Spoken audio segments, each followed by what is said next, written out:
রাজধানী ঢাকার ব্যস্ত জীবনযাত্রার ভেতরেও রয়েছে কিছু স্বস্তির গল্প। পুরান ঢাকার সদরঘাট সংলগ্ন ওয়াইজ ঘাটে আজও টিকে আছে 4টি ভাসমান আবাসিক হোটেল, যেখানে মাত্র 120 টাকায় পাওয়া যায় রাত কাটানোর সুযোগ। ঢাকার মতো শহরে এত কম খরচে থাকার সুযোগ সত্যিই বিস্ময়ের। অনেক ভালো, অনেক ভালো ভালো লোক আয়া থাকে। খরচ ওই মনে করেন 120 টাকা করে সিট ভাড়া নেয়, তারপরে খাওয়া দাওয়া লাইন ভাড়া, এমনি সুযোগ সুবিধা অনেক ভালো আছে আর কি। গোসলও ঝামেলা নেই, অনেক দিকে শান্তি আছে। ওয়াইজ ঘাটে অবস্থানরত এই হোটেলগুলোর মধ্যে রয়েছে উমা উজালা, বুড়িগঙ্গা, শরীয়তপুর ও ফরিদপুর। প্রত্যন্ত অঞ্চল থেকে আসা হকার, ক্ষুদ্র ব্যবসায়ী ও ফেরিওয়ালারা দিনের হকারি শেষে রাতের আশ্রয়ের জন্য এই হোটেলগুলোই বেছে নেন।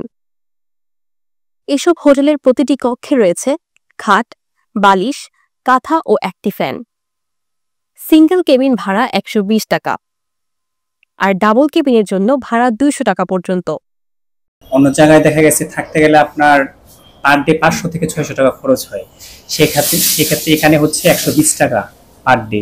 সিঙ্গেল আর ডুয়াল আছে, ওইটা হচ্ছে 200 টাকা। ওয়াশরুম আছে, প্লাস হচ্ছে মোবাইল চার্জ দেওয়া, ফ্যান। মোটামুটি খারাপ না, ভালো। 120 টাকার মধ্যে সার্ভিস ভালো।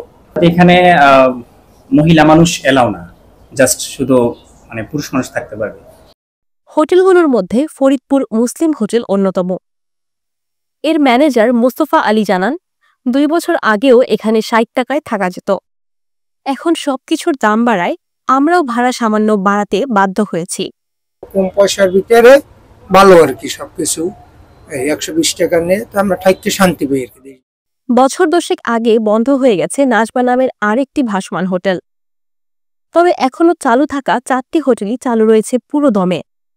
বিশেষ করে শীত, ঈদ বা পূজার মৌসুমে দেশজুড়ে বিভিন্ন নদীপথে ব্যবসা করতে আসা মানুষদের ভিড়ে পুরোপুরি বুকড থাকে রুমগুলো।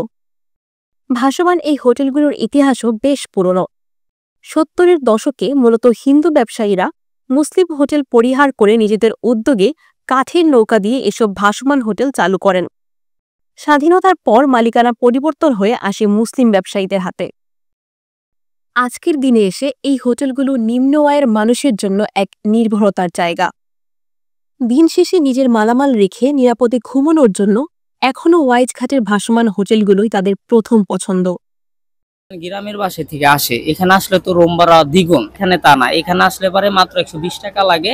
জন্ম নিবন্ধনের কার্ডটা দিতে হয়, তাছাড়া আর কিচ্ছু লাগে না। এখানে অনেক আরাম। গাঙ্গে গোসল করি, একটু আগে আমি এখানে গোসল করলাম। গাঙ্গে গোসল করা যায়, মসজিদ আছে এখানে 10 টাকা করে নেয়, মসজিদেও গোসল করা যায়। বাথরুমে একদম পুরাটা টাইলস করা, ভিতরে একদম সুন্দর ফ্ল্যাটের সিস্টেম পুরাটাই। আনোয়ার ফুজি আশা, নিখাত খবর, ঢাকা।